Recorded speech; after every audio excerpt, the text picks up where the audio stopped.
City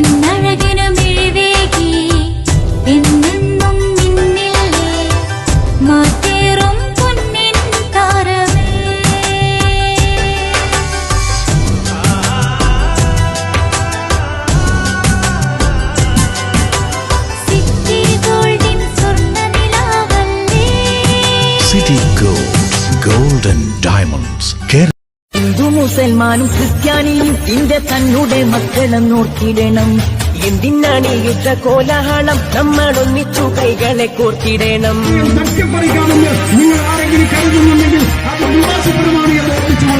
Hindu മുസൽമാനും ക്രിസ്ത്യാനിയും ഇന്റെ തന്നുടെ മക്കളെ നോക്കിയിടണം. എന്തിനാണ് യുദ്ധ കോലാഹലം? നമ്മൾ ഒന്നിച്ചു കൈകളെ കോർത്തിടണം. ക്രിസ്തുവും കൃഷ്ണനും നബിയും പറഞ്ഞ സൗഹാർദ്ദപാതയിൽ നീങ്ങിടണം. ക്രിസ്തുവും കൃഷ്ണനും നബിയും പറഞ്ഞുള്ള സൗഹാർദ്ദപാതയിൽ നീങ്ങിടണം. അകവെടിയണം, കനലൊടുങ്ങണം, ഇനി സ്നേഹം നിറയണം. ഇതിഹാസ ഭാരതത്തിൽ സംസ്കാരം കാക്കണം. അകവെടിയണം, കനലൊടുങ്ങണം, ഇനി സ്നേഹം നിറയണം. ഇതിഹാസ വീട്ടിൽ സമാധാനത്തോടെ ഇരിക്കുകയാണ്. അപ്പോഴാണ് ആ കെ.സി. വേണുഗോപാലൻ രാഹുൽ ഗാന്ധിയെ കൊണ്ട് ഈ പാട്ട് പഠിച്ചത്. പോരെ, അതിനുശേഷം ശബരിമല വിഷയവുമായി ബന്ധപ്പെട്ട് വന്നുകൊണ്ടിരിക്കുന്ന വാർത്തകൾ നിങ്ങൾ നോക്കൂ. ഇടതുപക്ഷ ജനാധിപത്യ മുന്നണിയുടെ മുതുകിലത് ചാരാനാണല്ലോ ഈ കേരളത്തിലെ UDF-ഉം കേരളത്തിലെ BJP-യും എല്ലാം ഒരുപോലെ ശ്രമിച്ചത്. ആ സ്വർണം കക്കാൻ നേതൃത്വം കൊടുത്ത ദ്വാരപാലക ശില്പം മോഷ്ടിക്കാൻ നേതൃത്വം കൊടുത്ത ഉണ്ണികൃഷ്ണൻ പോറ്റി, ആ ദ്വാരപാലക ശില്പം എവിടെയാണ് സൂക്ഷിച്ചത് എന്ന് നിങ്ങൾ നോക്കിയാൽ കൃത്യമായി കാണാൻ വേണ്ടി സാധിക്കും. ഉണ്ണികൃഷ്ണൻ പോറ്റിയുടെ സഹോദരിയുടെ വീട്ടിൽ. ഉണ്ണികൃഷ്ണൻ പോറ്റിയുടെ സഹോദരി, അതെ, അവരുടെ ഭർത്താവ് BJP-യുടെ സംസ്ഥാന ജനറൽ സെക്രട്ടറി ആയിട്ടുള്ള നാരായണൻ. ഏത് വഴിക്കല്ലേ പോകുന്നത് നോക്കിയത് നിങ്ങൾ? ആ തട്ടിപ്പുമായി ബന്ധപ്പെട്ട വിഷയങ്ങൾ ഒരു പ്രത്യേക പോലീസ് ടീം അന്വേഷിക്കുകയല്ലേ? ആരെ മേൽനോട്ടം വഹിക്കുന്നത്? കേരളത്തിന്റെ ഹൈക്കോടതി. ആ അന്വേഷണ സംവിധാനത്തിലുടനീളം ഹൈക്കോടതി വിശ്വാസം രേഖപ്പെടുത്തി മുന്നോട്ടേക്ക് പോവുകയാണ്. ആ അന്വേഷണത്തിന്റെ ഭാഗമായിട്ട് ആരാണ് ഈ കൊള്ളക്ക് നേതൃത്വം കൊടുത്തത് എന്നും ആരൊക്കെയാണ് ഇതിന്റെ പങ്കുപറ്റിയത് എന്നും സമഗ്രമായി പരിശോധിച്ചു നിയമത്തിന്റെ മുന്നിൽ അവരെ കൊണ്ടുവരാൻ ഈ കേരളത്തിനകത്ത് ധീരമായി നേതൃത്വം കൊടുക്കുന്ന ഇടതുപക്ഷ ജനാധിപത്യ മുന്നണി ഗവൺമെന്റ് കൂടി ഉള്ളത് കൊണ്ട് ഈ കള്ളന്മാരെ നമുക്ക് അധികം വൈകാതെ തിരിച്ചറിയാൻ വേണ്ടി സാധിക്കും. എന്താ കാത്തു നിൽക്കാൻ കോൺഗ്രസിന് ഇത്ര മടി? തെരഞ്ഞെടുപ്പ് വിഷയമാക്കണം. ആ തെരഞ്ഞെടുപ്പ് വിഷയമാക്കുന്നതുമായി ബന്ധപ്പെട്ടാണ് ഇത് പറയുന്നത്. ഈ സ്വർണം മോഷ്ടിച്ചവൻ, അതുരുക്കി വിറ്റവൻ, അത് വാങ്ങിയവൻ, ഇവരെല്ലാം ഒരേ ഫ്രെയിമിൽ കാണുന്ന ഒരൊറ്റ ചിത്രം മാത്രമേ ആ കേസുമായി ബന്ധപ്പെട്ട് ഈ രാജ്യത്തെ ജനങ്ങൾ കാണുന്നുള്ളൂ. അത് ജൻപത് 10-ലെ സോണിയാഗാന്ധിയുടെ വീട്ടിൽ, സോണിയാഗാന്ധിയുടെ ചുറ്റും ഈ 3 പേരും നിൽക്കുന്ന ചിത്രമാണ്. എന്താ ഗ്യാരണ്ടിയിൽ പറയുന്നത്? 25 ലക്ഷം രൂപയുടെ ഇൻഷുറൻസ്. 25 ലക്ഷം രൂപയുടെ ഇൻഷുറൻസ്. ഇത് പുതിയതല്ല കേട്ടോ. നേരത്തെ രാജസ്ഥാനിൽ കോൺഗ്രസ് അധികാരത്തിൽ വന്ന നിയമസഭാ തെരഞ്ഞെടുപ്പിൽ പ്രകടന പത്രികയുടെ ഭാഗമായി പറഞ്ഞതും രാജസ്ഥാനിലെ കോൺഗ്രസ് ഗവൺമെന്റിന് നടപ്പിലാക്കാൻ സാധിക്കാതെ പോവുകയും ചെയ്ത പരാജയപ്പെട്ട ഒരു നിർദ്ദേശമാണ് പുതിയ കുപ്പിയിൽ ഈ പഴയ വീഞ്ഞ് കൊണ്ടുവന്ന് ഇവിടെ ഇതെന്തോ പുതിയ അത്ഭുതമാണ് എന്ന് പറഞ്ഞിട്ട് നടപ്പിലാക്കാൻ ആവശ്യമായിട്ടുള്ള നിർദ്ദേശം മുന്നോട്ടേക്ക് കൊണ്ടുവരുന്നത്. നടപ്പിലാക്കാൻ സാധിക്കാത്ത കാര്യം. കേരളത്തിലെ KSRTC-യിൽ സ്ത്രീകൾക്ക് സൗജന്യ യാത്ര അവരെല്ലാം കേൾക്കുമ്പോൾ വളരെ സന്തോഷത്തോടെ സ്വീകരിക്കുമെന്നാണ് അവർ കരുതുന്നത്. ഇതേ തീരുമാനം കർണാടകത്തിൽ നടപ്പിലാക്കി കോൺഗ്രസിന്റെ ഗവൺമെന്റ്. എന്താ കർണാടകത്തിലെ അനുഭവം? കർണാടകത്തിൽ പ്രകടന പത്രികയിൽ ഈ മുദ്രാവാക്യം വെച്ചിട്ട് കർണാടകത്തിൽ ഈ തീരുമാനം നടപ്പിലാക്കാൻ ആവശ്യമായിട്ടുള്ള നടപടി സ്വീകരിച്ചിട്ട് 1 കൊല്ലം മുന്നോട്ടേക്ക് പോകാൻ വേണ്ടി സാധിച്ചില്ല കർണാടകത്തിൽ. അതിനു മുമ്പ് കർണാടകത്തിലെ KSRTC കട്ടപ്പുറത്തായി. ഇടയ്ക്ക് അതിൽ നിന്ന് രക്ഷപ്പെടാൻ വേണ്ടിയിട്ട് ഒരു തീരുമാനത്തിൽ ചെറിയൊരു മാറ്റം വരുത്തി. സ്ത്രീകൾക്ക് സൗജന്യം, പക്ഷെ പുരുഷന്മാർക്ക് ഇരട്ടിച്ചാർജ്. അതുകൊണ്ട് പ്രശ്നം പരിഹരിക്കാൻ വേണ്ടി സാധിച്ചില്ല. 2011 മുതൽ 16 വരെ കേരളം ഐക്യജനാധിപത്യ മുന്നണി ഭരിക്കുന്ന ആ ഇരുണ്ട കാലത്ത് എന്തായിരുന്നു കേരളത്തിലെ KSRTC-യുടെ അവസ്ഥ? മുഴുവൻ കട്ടപ്പുറത്തായിരുന്നില്ലേ? എന്താ അന്നത്തെ അത് കൈകാര്യം ചെയ്ത മന്ത്രി ആര്യാടൻ മുഹമ്മദിന്റെ അഭിപ്രായം? അദ്ദേഹം പറഞ്ഞത് അത് താനേ നിന്നോളും എന്നാണ്. ഏത്? KSRTC താനേ നിന്നോളും, ആരും കൂട്ടാൻ നിൽക്കേണ്ടതില്ല എന്നാണ്.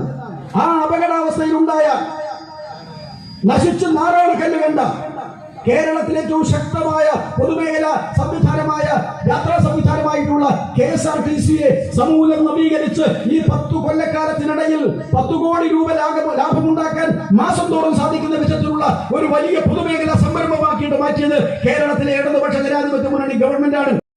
KSRTCക്ക് ഉണ്ടാവും, അത് പൊട്ടിക്കുകയാണ്. അതാണ് ഉദ്ദേശം.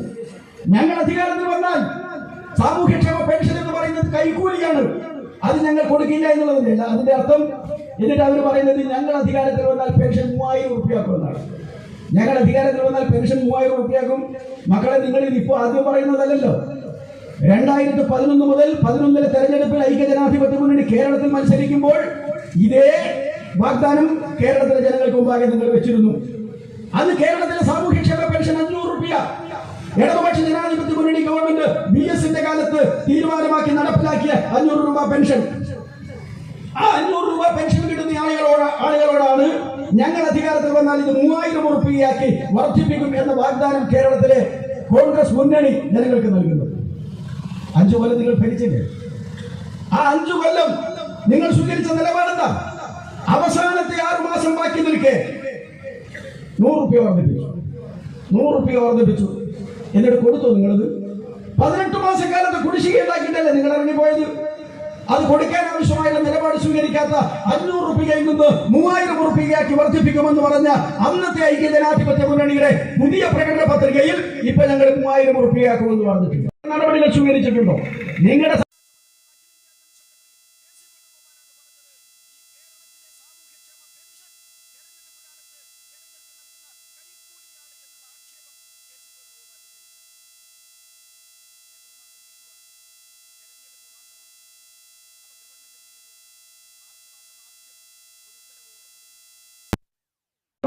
മാർച്ച് മാസത്തെയും ഏപ്രിൽ മാസത്തെയും സാമൂഹ്യക്ഷേമ പെൻഷൻ മാർച്ച് മാസം അവസാനം ജനങ്ങൾക്ക് നൽകാൻ ആവശ്യമായിട്ടുള്ള നടപടികൾ സ്വീകരിക്കും. അന്നേ ദിവസം മാതൃഭൂമിയിൽ വന്നൊരു കാർട്ടൂൺ നിങ്ങൾ കണ്ടിട്ടില്ലേ? അന്നേ ദിവസം ആ വാർത്ത പത്രത്തിൽ വന്ന ദിവസം മാതൃഭൂമിയിൽ വന്ന കാർട്ടൂൺ, ആ കാർട്ടൂണിൽ പറയുന്നത് മാർച്ച് മാസത്തെയും ഏപ്രിൽ മാസത്തെയും സാമൂഹ്യക്ഷേമ പെൻഷൻ നേരത്തെ കൊടുക്കുന്നതിന് വേണ്ടിയുള്ള ഉത്തരവ് സർക്കാർ ഇതിനകം പുറപ്പെടുവിച്ചിട്ടുണ്ട് ഒരു ഭാഗത്ത്. എന്നിട്ട് മറ്റൊരു ഭാഗത്ത് പറയുന്നു നമ്മുടെ നാട്ടിലെ കാട്ടുപന്നികളെ വെടിവെച്ചു കൊല്ലാനുള്ള ഉത്തരവ് ഇതുപോലെ എപ്പോഴാണാവോ നേരത്തെ സർക്കാർ പുറപ്പെടുവിക്കുക എന്ന ചോദ്യമാണ്. ഈ കാട്ടുപന്നികളും സാമൂഹ്യക്ഷേമ പെൻഷനും വാങ്ങിക്കുന്ന 62 ലക്ഷം വരുന്ന പാവപ്പെട്ട മനുഷ്യൻ തമ്മിൽ എന്ത് താരതമ്യമാണ് മാതൃഭൂമിയിൽ തോന്നിയത്? എന്താണ് ഇതിനൊരു കുട്ടിവായിക്കലിന്റെ അടിസ്ഥാനം? സാമൂഹ്യക്ഷേമ പെൻഷൻ ഇന്ന് കേരളത്തിലെ ലക്ഷക്കണക്കിന് മനുഷ്യരെ സംബന്ധിച്ച് ആശ്വാസകരമായ വലിയൊരു അനുഭവമാണ്. ആശ്വാസകരമായ നടപടികൾ സ്വീകരിക്കാൻ ഈ കേരളത്തിലെ ഇടതുപക്ഷ ജനാധിപത്യ മുന്നണിക്കല്ലാതെ മറ്റേതെങ്കിലും ഒരു ഗവൺമെന്റിന് ഈ കേരളത്തിന്റെ ചരിത്രത്തിൽ ഇന്നേവരെ കാണിക്കാൻ സാധിച്ചിട്ടുണ്ടോ? സാമൂഹ്യക്ഷേമ പെൻഷൻ ഉൾപ്പെടെയുള്ള വിഷയങ്ങളിൽ നമുക്ക് നല്ലതുപോലെ കേരളത്തിലെ പാവപ്പെട്ട മനുഷ്യരെ സഹായിക്കാൻ ആവശ്യമായുള്ള നിലപാട് സ്വീകരിക്കാൻ സാധിക്കുന്നുണ്ട്. നമ്മൾ ഈ പ്രകടന പത്രികയിൽ പറയുന്നത് എന്താ? ഞങ്ങൾ അധികാരത്തിൽ വന്നാൽ 3000 രൂപയാക്കും. ഞങ്ങൾ അധികാരത്തിൽ വന്നാൽ 3000 രൂപയാക്കും. അത് 3000 രൂപയാക്കി മാറ്റാൻ സാധിക്കുന്ന വിധമുള്ള നടപടികൾ സ്വീകരിക്കുന്നതിന് യാതൊരു ബുദ്ധിമുട്ടും കേരളത്തിൽ ഇപ്പോഴില്ല. കേരളത്തിലെ ഖജനാവിൽ പൂച്ചവെറ്റ് കിടക്കുകയാണ് എന്നാണ് കേരളത്തിന്റെ പ്രതിപക്ഷ നേതാവ് സതീശൻ പ്രസംഗിക്കുന്നത്. പൂച്ചവെറ്റ് കിടക്കുകയാണ്. ആ പൂച്ചവെറ്റ് കിടക്കുന്ന കേരളത്തിന്റെ ഖജനാവിന്റെ ഉള്ളടക്കം എന്താണ് എന്നുള്ളത് ഏപ്രിൽ മാസം 1-ാം തീയതി പുതിയ സാമ്പത്തിക വർഷത്തിന്റെ ആദ്യത്തെ ദിവസം കേരളത്തിന്റെ ധനകാര്യമന്ത്രിയുടെ ചുമതല വഹിക്കുന്ന ശ്രീ ബാലഗോപാലൻ കൊല്ലത്ത് നടത്തിയ പത്രസമ്മേളനത്തിൽ ഈ കണക്കുകളെല്ലാം വിശദീകരിച്ചുകൊണ്ട് പറഞ്ഞു, ഒരു പൂച്ചയും വെച്ച് കിടക്കുന്നില്ല. 4000 കോടി രൂപയുടെ മെച്ചം കേരളത്തിന്റെ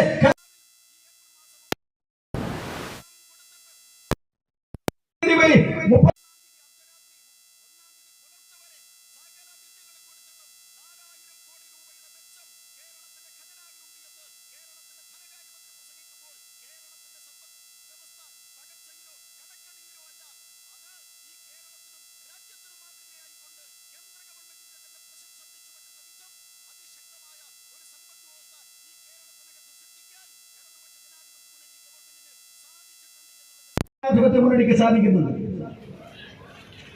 നമ്മുടെ തെരഞ്ഞെടുപ്പ് പലപ്പോഴും അഴിമതിയുടെ കരമുരളാത്ത ഇടതുപക്ഷ ജനാധിപത്യ മുന്നണിയും പാവപ്പെട്ട മനുഷ്യന്റെ കണ്ണീരും ചോരയും വിറ്റുണ്ടാക്കിയ കാശ് കവർന്നെടുത്ത് കൊള്ളയടിച്ച ഐക്യജനാധിപത്യ മുന്നണിയുടെ നേതൃത്വവും തമ്മിലാണ് ഈ കേരളത്തിലെ ഈ തെരഞ്ഞെടുപ്പ് പോരാട്ടം എന്നുള്ളത് നമുക്ക് മറക്കാൻ സാധിക്കില്ല.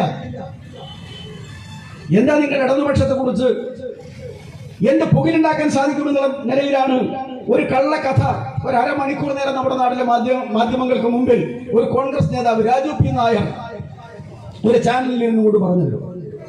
അയാളൊന്നും അത്ഭുതം നടത്തിയതുപോലെയാണ്, കണ്ടുപിടിച്ചതുപോലെയാണ്. ചില ഉത്തരവുകളും അതുപോലെ തന്നെ ചില ഫേസ്ബുക്ക് അക്കൗണ്ടുകൾ ഒക്കെ ആയിട്ട് അത് വിശദീകരിക്കാൻ ആവശ്യമായിട്ട് ശ്രമം നടത്തിയത്. അയാൾ പറഞ്ഞത് CPIM കേന്ദ്ര കമ്മിറ്റി പണം പിരിച്ചിരിക്കുന്നു. ആ പിരിച്ച പണം എവിടെയാണ് കാശ് നിങ്ങൾ കൊടുത്തത്?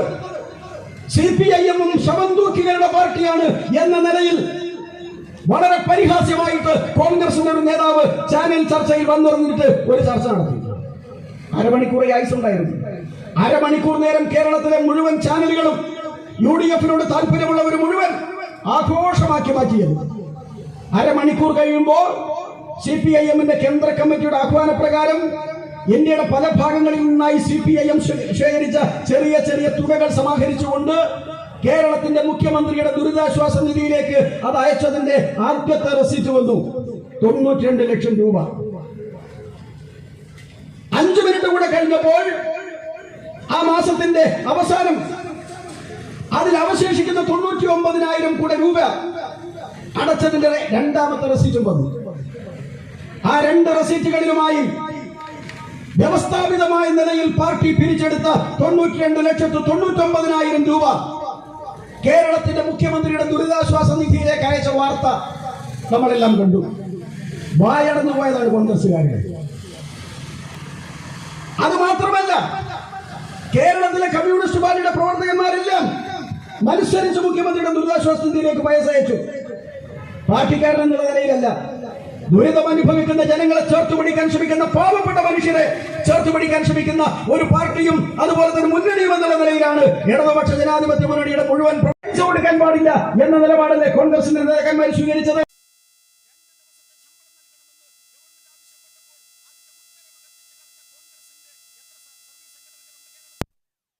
െല്ലാം കേരളത്തിൽ ഈ നിലയിൽ നിഷേധാത്മകമായ നിലപാട് സ്വീകരിക്കുമ്പോഴും ആ ദുരന്തത്തിന് വിധേയരായ മുഴുവൻ മനുഷ്യരെയും ചേർത്തുപിടിക്കാൻ സാധിക്കുന്ന വിധം ലോകത്തിന് മുൻമാതൃകയില്ലാത്തൊരു ടൗൺഷിപ്പിന്റെ നിർമ്മാണം ഇടതുപക്ഷ ജനാധിപത്യ മുന്നണി ഗവൺമെന്റ് പ്രഖ്യാപിക്കുകയും അത് നടത്തി തീർക്കുന്നതിന് വേണ്ടിയുള്ള പ്രവർത്തനങ്ങൾ ബഹുദൂരം മുന്നേറി കഴിയുകയും ചെയ്ത ഒരു ഘട്ടമാണ്. ഇപ്പോഴും അതിനെ സംബന്ധിച്ച് ചർച്ച നടക്കുകയാണ് നമ്മുടെ നാട്ടിൽ. മുസ്ലിം ലീഗുകാർ പറഞ്ഞു ഞങ്ങൾ 100 വീടുണ്ടാക്കി കൊടുക്കും. അവർ സ്ഥലമെടുത്തു, സ്വന്തമായി 50ഓളം വീടുകളുടെ നിർമ്മാണ പ്രവർത്തനം പൂർത്തിയാക്കി. 30 സെക്കൻഡ് കൊണ്ട് 300 വീട് നിർമ്മിക്കുന്ന സതീശന്റെ മാജിക് നിങ്ങൾ കണ്ടിട്ടില്ലേ? സതീശൻ ഒരു പത്രസമ്മേളനത്തിൽ പറഞ്ഞു, കർണാടകത്തിലെ കോൺഗ്രസിൽ സ്വാധീനം ചെലുത്തി ഞങ്ങൾ വാങ്ങിച്ചു കൊടുത്ത 100 വീടിന്റെ പൈസ 20 കോടി രൂപ. ഒരു വീടിന് 20 ലക്ഷം രൂപയാണ് സർക്കാർ നിശ്ചയിച്ച ചെലവ്. 10 കോടി രൂപ മാത്രമേ കർണാടക കൊടുത്തിട്ടുള്ളൂ. കർണാടക കൊടുക്കുന്നത് എങ്ങനെയാണ്? കോൺഗ്രസിന്റെ അക്കൗണ്ടിൽ വരുന്നത് അത് ഗവൺമെന്റുകൾ തമ്മിലുള്ള കൊടുക്കൽ വാങ്ങലാണ്. തമിഴ്നാട്ടിൽ കുഴപ്പമുണ്ടായപ്പോൾ കേരളത്തിൽ നിന്ന് 12ഉം 15ഉം കോടി രൂപ കൊടുത്ത് സഹായിച്ചിട്ടുണ്ട്. കർണാടകത്തിൽ പ്രശ്നങ്ങൾ ഉണ്ടായപ്പോൾ കേരളം കൊടുക്കുന്നുണ്ട്. ഈ രാജ്യത്തിന്റെ ഏതു ഭാഗത്ത് പ്രശ്നങ്ങൾ ഉണ്ടായാലും ഗവൺമെന്റുകൾ പരസ്പരം സഹായിക്കാറുണ്ട്. അത് പാർട്ടിയുടെ അക്കൗണ്ടിലല്ല. അതുകൊണ്ട് ആ 100 വീട് സതീശ് അത് വിട്ടുകളാം. നിങ്ങൾ 100 വീട് രാഹുൽ ഗാന്ധി കൊടുക്കാമെന്ന് പറഞ്ഞു. 100 വീട് കേരളത്തിലെ പ്രദേശ് കോൺഗ്രസ് കമ്മിറ്റി കൊടുക്കാമെന്ന് പറഞ്ഞു. 30 വീട് കേരളത്തിലെ യൂത്ത് കോൺഗ്രസ് കൊടുക്കാമെന്ന് പറഞ്ഞു. നിങ്ങൾ കൊടുക്കാമെന്ന് പറഞ്ഞ 230 വീട് ലീഗ് 100 വീട് കൊടുക്കാമെന്ന് പറഞ്ഞു. അങ്ങനെ 330 വീട്. ആ 330 വീടിൽ 50 വീടിന്റെ നിർമ്മാണ പ്രവർത്തനം ലീഗ് പൂർത്തിയാക്കിയിട്ടുണ്ട്. ബാക്കി 270 വീട് എവിടെ? അതിന് നിങ്ങൾ എത്ര കോടി പിരിച്ചു? CPIM-ന്റെ അക്കൗണ്ടും പറഞ്ഞ് നടക്കുന്ന കോൺഗ്രസിന്റെ നേതാക്കന്മാരോട് കേരളത്തിലെ CPIM-ന്റെ പ്രധാനപ്പെട്ട നേതാക്കന്മാർ, കേരളത്തിന്റെ മുഖ്യമന്ത്രി സഖാവ് പിണറായി വിജയൻ ഉൾപ്പെടെയുള്ള നേതാക്കന്മാർ പറഞ്ഞു, നിങ്ങൾ പിരിച്ച പൈസയുടെ കണക്ക് പറ. നിങ്ങൾ ആപ്പ് ഉണ്ടാക്കിയിട്ട് വലിയ തോതിൽ ധനം സമാഹരിച്ചിട്ടുണ്ടല്ലോ, അതിലൂടെ സംഘടിപ്പിച്ച പണത്തിന്റെ കണക്ക് നിങ്ങൾ ഈ നാട്ടിലെ ജനങ്ങളോട് പറ. ഇന്നലെ കോൺഗ്രസിന്റെ സംസ്ഥാന അധ്യക്ഷൻ ഒരു കണക്കുമായിട്ട് പത്രക്കാരുടെ മുമ്പിൽ വന്നു. ഏതോ ഒരു നോട്ടീസിന്റെ പുറത്ത് ചില കുറിപ്പുണ്ടാക്കിയിട്ട് വായിക്കുകയാണ് അദ്ദേഹം ചെയ്യുന്നത്.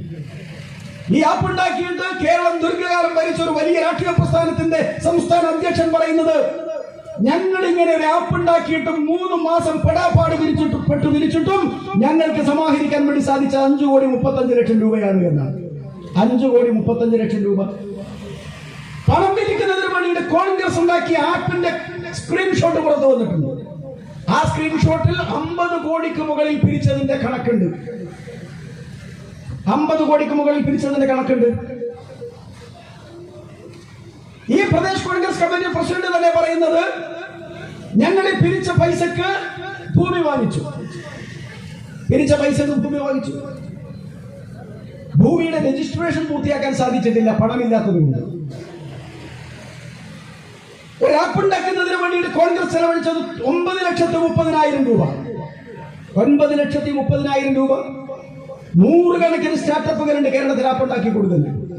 ആ സ്റ്റാർട്ടപ്പുകളിൽ ഒന്നിനോട് പറഞ്ഞാൽ 10,000-15,000 രൂപക്ക് ഉണ്ടാക്കി കൊടുക്കുന്ന ഒരു സ്റ്റാർട്ടപ്പ്, ഒരു ആപ്പിനാണ് 9,30,000 രൂപ കണക്കെഴുതി വെച്ചിട്ടുള്ളത്. എന്നിട്ട് പ്രസിഡന്റ് അവസാനം പറയുന്നത് ഭൂമി വാങ്ങിച്ചപ്പോ പണം തീർന്നു. ഭൂമി വാങ്ങിച്ചപ്പോ പണം തീർന്നു. അപ്പൊ നിങ്ങൾ എങ്ങനെയാ വീടുണ്ടാക്കുന്നത്? നിങ്ങൾ എങ്ങനെയാണ് നിങ്ങളുടെ അവകാശം ഉപേക്ഷിക്കാൻ തയ്യാറാണ് എന്ന് പറഞ്ഞിട്ട് ഡസൻ കണക്കിന് ആളുകൾ 15 ലക്ഷം രൂപ വാങ്ങിച്ചിട്ട് ഞങ്ങൾക്ക് സർക്കാർ ടൗൺഷിപ്പിൽ വീട് വേണ്ട എന്ന് പറഞ്ഞു. ആ വീട് വേണ്ട എന്ന് പറഞ്ഞ മുഴുവൻ ആളുകളും ഇന്ന് ഞങ്ങൾ 15 ലക്ഷം രൂപ തിരിച്ചു തരാം, ഞങ്ങൾക്ക് ടൗൺഷിപ്പിൽ വീട് വേണമെന്ന് ആവശ്യപ്പെട്ടുകൊണ്ട് മുന്നോട്ടേക്ക് വരികയാണ്. ആ മഹാദുരന്തത്തിൽ ഈ കേരളം ചേർത്ത് പിടിച്ച ഏറ്റവും പ്രധാനപ്പെട്ട ഒരു പെൺകുട്ടിയാണ് ശ്രുതി. ആ പെൺകുട്ടിയുടെ എല്ലാ ബന്ധുക്കളും ആ ദുരന്തത്തിൽ കൊല്ലപ്പെട്ടു. ആ പെൺകുട്ടിയെ കല്യാണം കഴിക്കാൻ തീരുമാനിച്ച ചെറുപ്പക്കാരൻ ആ ദുരന്തം നടന്ന 1 മാസക്കാലത്തിനുള്ളിൽ മറ്റൊരു അപകടത്തിൽ മരിച്ചു. ശ്രുതി കേരളത്തിന്റെ കണ്ണീരായി മാറുന്ന കാഴ്ച നമ്മളെല്ലാം കണ്ടു. കേരളത്തിൽ ഇടതുപക്ഷ ജനാധിപത്യ മുന്നണി ഗവൺമെന്റ് ആ പെൺകുട്ടിയെ ചേർത്ത് പിടിച്ചു. 1 മാസം കൊണ്ട് ശ്രുതിക്ക് സർക്കാർ സർവീസിൽ ജോലി നൽകി. ആ പെൺകുട്ടിക്ക് 120 ദിവസം കൊണ്ട് വീട് നിർമ്മിച്ചു നൽകുമെന്ന് പറഞ്ഞിട്ട് അന്നത്തെ വയനാട്ടിലെ MLA അദ്ദേഹത്തിന്റെ വാട്സപ്പിൽ ഒരു പോസ്റ്റ് ഇട്ടു. ആ വാട്സപ്പ് പോസ്റ്റാണ് ഇപ്പോൾ വലിയ ചർച്ച. ആ പോസ്റ്റ് ചർച്ചയായ മുറക്ക് ടി സിദ്ദിഖ് ഇപ്പൊ ഇന്നലെ ചോദിച്ചത്, ടി സിദ്ദിഖ് MLA ശ്രുതിക്ക് വീട് നിർമ്മിച്ചു കൊടുക്കാം എന്ന് എവിടെയാണ് പറഞ്ഞിട്ടുള്ളത് എന്ന ചോദ്യം അദ്ദേഹം ചോദിക്കുകയാണ്. ആ പെൺകുട്ടി പരിക്കുപറ്റി ചികിത്സയിലായി ആശുപത്രിയിൽ നിന്ന് വീട്ടിലേക്ക് വരുന്ന വഴി ആ പെൺകുട്ടി സഞ്ചരിക്കുന്ന വാഹനത്തിന്റെ പോകുന്ന വീടിന്റെ ലേഔട്ട് കാണിച്ചിട്ട് എത്ര മനോഹരമായ വീടാണ് നിനക്ക് നിർമ്മിച്ചു തരാൻ പോകുന്നത് എന്ന് ആ പെൺകുട്ടിയോട് പറയുന്ന വിഷ്വൽ ഇറങ്ങിയിട്ടുണ്ട്, തന്റെ വാട്സപ്പിലുണ്ട്. എങ്ങനെ MLA അത്തരം വിഷയങ്ങളിൽ ഇടപെടല്? MLA വീട് കെട്ടിക്കൊടുക്കാം എന്നുള്ള നിലയിലല്ലല്ലോ. MLA ഏതെങ്കിലും ഏജൻസിയെ ബന്ധപ്പെട്ടിട്ട് ഒരു വീട് കെട്ടിക്കൊടുക്കാൻ ആവശ്യമായിട്ട് സൗകര്യങ്ങൾ ലഭ്യമാക്കിയിട്ട് അത് തന്റെയും അതുപോലെ തന്നെ അതിന്റെ സ്പോൺസറുടെയും ഒരു കൂട്ടായ്മയുടെ ഭാഗമായിട്ടുള്ള ഒരു സഹായം എന്നുള്ള നിലയിലല്ലേ ഉയർത്തിക്കാണിക്കുക. അങ്ങനെ ഉയർത്തിക്കാണിച്ച ഒരു സഹായത്തിന്റെ അത് നടത്തിപ്പിക്കാൻ ആവശ്യമായിട്ടുള്ള ഒരു നടപടിയും സ്വീകരിക്കാതെ ഒരു പെൺകുട്ടിക്ക് വാഗ്ദാനം നൽകിയിട്ട് ആ പെൺകുട്ടിക്ക് ഇപ്പൊ വീടില്ലാത്ത അവസ്ഥ ഉണ്ടാക്കി കൊടുത്തതിൽ സിദ്ദിഖിനൊരു പങ്കുമില്ല എന്നാണോ സിദ്ദിഖ് പറയുന്നത്? ടൗൺഷിപ്പിൽ ഇന്ന് വീട് ലഭിക്കാത്ത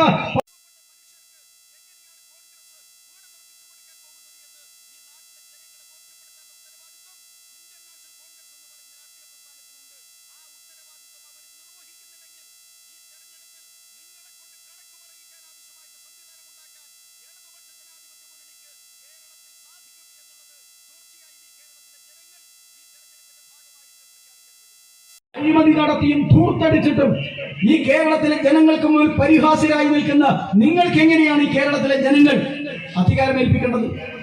50 കോടി രൂപ പിരിച്ചിട്ട് 5 കോടി രൂപ ചെലവഴിച്ചിട്ട് ബാക്കിയെല്ലാം തന്നെ സ്വാഹയാക്കിയ ആളുകൾക്ക് ഒരു വർഷം 2000 കോടി രൂപയുടെ വരവ് ചെലവ് കണക്കുള്ള കേരളത്തിന്റെ ഖജനാവ് എങ്ങനെയാണ് കോൺഗ്രസിനെ വിശ്വസിച്ചേൽപ്പിക്കാൻ വേണ്ടി സാധിക്കുക എന്നുള്ളത് ഈ കേരളത്തിലെ ജനങ്ങൾ പതുക്കെ പതുക്കെ ചോദിച്ചു തുടങ്ങിയിട്ടുണ്ട്. അതുകൊണ്ട് ഇടതുപക്ഷ ജനാധിപത്യ മുന്നണിയെ ഈ തെരഞ്ഞെടുപ്പിൽ 100 സീറ്റ് വാങ്ങി തോൽപ്പിച്ചില്ലെങ്കിൽ ഞാൻ വനവാസത്തിന് പോകുമെന്ന് പറഞ്ഞ കേരളത്തിന്റെ പ്രതിപക്ഷ നേതാവ് നുണേശൻ ഉണ്ടല്ലോ, ആ നുണേശൻ ഈ തെരഞ്ഞെടുപ്പ് കഴിഞ്ഞാൽ വനവാസത്തിന് പോകേണ്ടി വരുമെന്നുള്ള കാര്യത്തിൽ ഒരു സംശയത്തിന്റെയും ആവശ്യമില്ല. ബണ്ട മുറുക്കി നിൽക്കുക സതീശ, വനവാസത്തിനുള്ള തയ്യാറെടുപ്പിന് നിങ്ങൾക്ക് നല്ല അവസരം വന്നു ചേരാൻ വേണ്ടി പോവാണ്. നമ്മുടെ നാട്ടിലെ സാധാരണ ഒരു തുടർച്ചയുണ്ടാകും. മുന്നണിക്ക് നമ്മുടെ മണ്ഡലത്തിൽ ഒരു വിജയ തുടർച്ചയുണ്ടാവണം. 2011 വരെ ഈ മണ്ഡലം അജാനൂർ ഗ്രാമപഞ്ചായത്ത് കൂടി അടങ്ങുന്ന ഉദുമ മണ്ഡലമായിരുന്നു. 2011 ശേഷമാണ് അജാനൂർ പഞ്ചായത്ത് കാഞ്ഞങ്ങാട് മണ്ഡലത്തിലും മുടിയാർ പഞ്ചായത്ത് ഉദുമ മണ്ഡലത്തിലും വന്നുകൊണ്ടുള്ള പുതിയ ഉദുമ അസംബ്ലി മണ്ഡലം വരുന്നത് 1991 മുതൽ 2026 വരെയുള്ള 7 തെരഞ്ഞെടുപ്പുകളിൽ അഭിമാനകരമായ 7 തുടർ വിജയങ്ങൾ നേടിയ മണ്ഡലമാണ് ഇടതുപക്ഷ ജനാധിപത്യ മുന്നണി. ഈ മണ്ഡലത്തിന്റെ മുഖച്ഛായ മാറ്റുന്നതിൽ വലിയ പങ്ക് വഹിച്ചിട്ടുണ്ട്. ഈ കഴിഞ്ഞ 5 വർഷക്കാലം അതിനു മുമ്പ്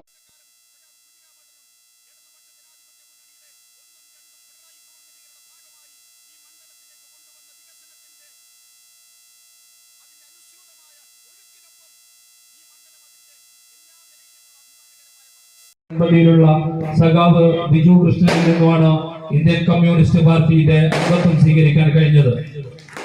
വലിയൊരു അംഗീകാരമായി ഞാൻ കാണുന്നു.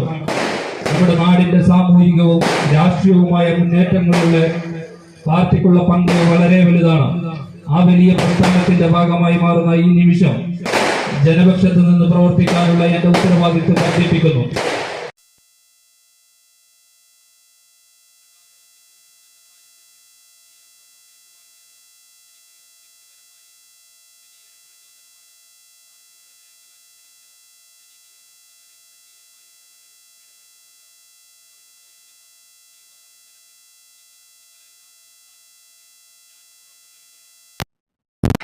ഈ അവസരം ഒരുക്കി തന്ന സഖാക്കൾക്കും എന്റെ നാട്ടുകാർ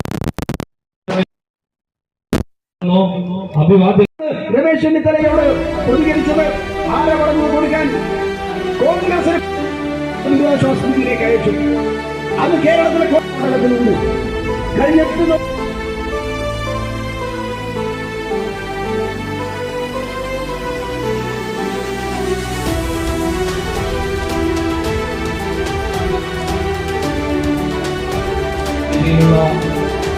മറ്റു നേതാക്കളെ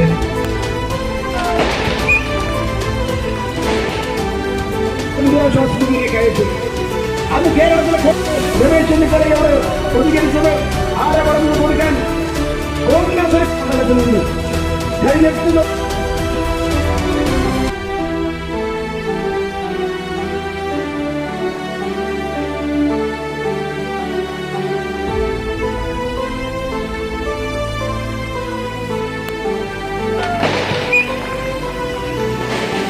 ഒക്കെ ചൂഷണം ചെയ്തിട്ട് ഒരു തെരഞ്ഞെടുപ്പ് വിജയത്തിന് വേണ്ടിയിട്ട് പരിശ്രമിക്കുന്ന കാഴ്ച നമ്മുടെ ഇതുപോലൊരു സമൂഹത്തിന് അംഗീകരിക്കാൻ സാധിക്കുന്നതാണ്. ഈ തെരഞ്ഞെടുപ്പിൽ വളരെ വലിയ നിലയിൽ ചർച്ച ചെയ്യാണല്ലോ. കാസർഗോഡ് സ്ത്രീ കാസർഗോഡ് സ്ഥാനാർത്ഥി ഫാദുർ ഷാ നവാസിനെതിരായി കേരളത്തിലായതുകൊണ്ടാണ്. എന്താണ് കേരളത്തിന്റെ പുറത്തെ അവസ്ഥ എന്നുള്ളത് ബിജു വളരെ വിശദമായി നിങ്ങളോട് പറഞ്ഞല്ലോ. കേരളത്തിന്റെ പുറത്തുള്ള ഇന്ത്യയല്ല, നാനാജാതി മതസ്ഥരായ വ്യത്യസ്ത ജനവിഭാഗങ്ങളെ സംബന്ധിച്ചിടത്തോളം ഈ കേരളം എല്ലാ കാര്യത്തിലും കേരളത്തിൽ ഒന്നാമതാവുന്നത് ഈ കേരളത്തിന്റെ അഭിമാനകരമായ ഈ 2-3 മുന്നണികളും പ്രകടന പത്രികകൾ പുറത്തിറക്കി. ആ പ്രകടന പത്രികകളിൽ എവിടെയെങ്കിലും UDF-ന്റെയും ൂന്നിയിട്ടുള്ള നിർദ്ദേശങ്ങളും അഭിപ്രായങ്ങളും നിലപാടുകളും കാണാനുണ്ടോ? എന്താണ് ഓരോരുത്തരും പറയുന്നത്? കോൺഗ്രസ് ഇന്ദിരാ ഗ്യാരണ്ടി, കേരളത്തിന്റെ ചരിത്രത്തിലാദ്യമായിട്ട് കേരളത്തിനകത്ത് 10 വർഷത്തെ അധികാര നഷ്ടമുണ്ടാക്കിയ വേട്ടയിൽ വല്ലാതെ ഉത്കണ്ഠപ്പെട്ട് മുന്നോട്ടേക്ക് പോകുന്ന ഒരു മുന്നണി. ഞങ്ങൾ 100 സീറ്റ് നേടിയിട്ട് 2-3 മുന്നണികളും പ്രകടന പത്രികകൾ പുറത്തിറക്കി. ആ പ്രകടന പത്രികകളിൽ എവിടെയെങ്കിലും UDF-ന്റെയും ൂന്നിയിട്ടുള്ള നിർദ്ദേശങ്ങളും അഭിപ്രായങ്ങളും നിലപാടുകളും കാണാനുണ്ടോ? എന്താണ് ഓരോരുത്തരും പറയുന്നത്? കോൺഗ്രസ് ഇന്ദിരാ ഗ്യാരണ്ടി, കേരളത്തിലായതുകൊണ്ടാണ്. എന്താണ് കേരളത്തിന്റെ പുറത്തെ അവസ്ഥ എന്നുള്ളത് ബിജു വളരെ വിശദമായി നിങ്ങളോട് പറഞ്ഞല്ലോ. കേരളത്തിന്റെ പുറത്തുള്ള ഇന്ത്യയല്ല, നാനാജാതി മതസ്ഥരായ വ്യത്യസ്ത ജനവിഭാഗങ്ങളെ സംബന്ധിച്ചിടത്തോളം ഈ കേരളം എല്ലാ കാര്യത്തിലും കേരളത്തിൽ ഒന്നാമതാവുന്നത് ഈ കേരളത്തിന്റെ അഭിമാനകരമായ ഈ ഒക്കെ ചൂഷണം ചെയ്തിട്ട് ഒരു തെരഞ്ഞെടുപ്പ് വിജയത്തിന് വേണ്ടിയിട്ട് പരിശ്രമിക്കുന്ന കാഴ്ച നമ്മുടെ ഇതുപോലൊരു സമൂഹത്തിന് അംഗീകരിക്കാൻ സാധിക്കുന്നതാണ്. ഈ തെരഞ്ഞെടുപ്പിൽ വളരെ വലിയ നിലയിൽ ചർച്ച ചെയ്യാണല്ലോ. കാസർഗോഡ് സ്ത്രീ കാസർഗോഡ് സ്ഥാനാർത്ഥി ഫാദുർ ഷാ നവാസിനെതിരായി കേരളത്തിന്റെ ചരിത്രത്തിലാദ്യമായിട്ട് കേരളത്തിനകത്ത് 10 വർഷത്തെ അധികാര നഷ്ടമുണ്ടാക്കിയ വേട്ടയിൽ വല്ലാതെ ഉത്കണ്ഠപ്പെട്ട് മുന്നോട്ടേക്ക് പോകുന്ന ഒരു മുന്നണി. ഞങ്ങൾ 100 സീറ്റ് നേടിയിട്ട് കേരളത്തിലായതുകൊണ്ടാണ്. എന്താണ് കേരളത്തിന്റെ പുറത്തെ അവസ്ഥ എന്നുള്ളത് ബിജു വളരെ വിശദമായി നിങ്ങളോട് പറഞ്ഞല്ലോ. കേരളത്തിന്റെ പുറത്തുള്ള ഇന്ത്യയല്ല, നാനാജാതി മതസ്ഥരായ വ്യത്യസ്ത ജനവിഭാഗങ്ങളെ സംബന്ധിച്ചിടത്തോളം ഈ കേരളം എല്ലാ കാര്യത്തിലും കേരളത്തിൽ ഒന്നാമതാവുന്നത് ഈ കേരളത്തിന്റെ അഭിമാനകരമായ ഈ 2-3 മുന്നണികളും പ്രകടന പത്രികകൾ പുറത്തിറക്കി. ആ പ്രകടന പത്രികകളിൽ എവിടെയെങ്കിലും UDF-ന്റെയും ൂന്നിയിട്ടുള്ള നിർദ്ദേശങ്ങളും അഭിപ്രായങ്ങളും നിലപാടുകളും കാണാനുണ്ടോ? എന്താണ് ഓരോരുത്തരും പറയുന്നത്? കോൺഗ്രസ് ഇന്ദിരാഗാന്ധി കേരളത്തിന്റെ ചരിത്രത്തിലാദ്യമായിട്ട് കേരളത്തിനകത്ത് 10 വർഷത്തെ അധികാര നഷ്ടമുണ്ടാക്കിയ വേദയിൽ വല്ലാതെ ഉത്കണ്ഠപ്പെട്ട് മുന്നോട്ടേക്ക് പോകുന്ന ഒരു മുന്നണി. ഞങ്ങൾ 100 സീറ്റ് നേടിയിട്ട് കേരളത്തിന്റെ ചരിത്രത്തിലാദ്യമായിട്ട് കേരളത്തിനകത്ത് 10 വർഷത്തെ അധികാര നഷ്ടമുണ്ടാക്കിയ വേദയിൽ വല്ലാതെ ഉത്കണ്ഠപ്പെട്ട് മുന്നോട്ടേക്ക് പോകുന്ന ഒരു മുന്നണി. ഞങ്ങൾ 100 സീറ്റ് നേടിയിട്ട് കേരളത്തിന്റെ ചരിത്രത്തിലാദ്യമായിട്ട് കേരളത്തിനകത്ത് 10 വർഷത്തെ അധികാര നഷ്ടമുണ്ടാക്കിയ വേദയിൽ വല്ലാതെ ഉത്കണ്ഠപ്പെട്ട് മുന്നോട്ടേക്ക് പോകുന്ന ഒരു മുന്നണി. ഞങ്ങൾ 100 സീറ്റ് നേടിയിട്ട് വീടായാലും ഇൻഡസ്ട്രിയിലായാലും ബിസിനസ്, വിദ്യാഭ്യാസ സ്ഥാപനങ്ങളോ മതപരമായ സ്ഥാപനങ്ങളോ ആണെങ്കിലും വയറിംഗ് വർക്കുകൾ, HT, LT കണക്ഷൻ എന്നിവയ്ക്ക് ഗവൺമെന്റ് ലൈസൻസ്ഡ് ഇലക്ട്രിക്കൽ കോൺട്രാക്ടറായ പള്ളങ്കോട് ഇലക്ട്രിക്കൽ വർക്സിനെ തന്നെ ഏൽപ്പിക്കണം. പണി കമ്മിറ്റ് ചെയ്ത സമയത്ത് തന്നെ തീർത്തു തരും. കൂടാതെ നിങ്ങളുടെ സ്ഥാപനത്തിൽ അനുമതിയില്ലാതെ ജനറേറ്റർ സ്ഥാപിച്ചിട്ടുണ്ടെങ്കിൽ പള്ളങ്കോട് ഇലക്ട്രിക്കൽ വർക്സിനെ ഏൽപ്പിച്ചോളൂ. എല്ലാവിധ പേപ്പർ വർക്കുകൾ സഹിതം ഉത്തരവാദിത്തത്തോടെ തന്നെ വർക്ക് പൂർത്തിയാക്കാം. കോൺടാക്ട് ചെയ്യൂ 9496 200 200 9496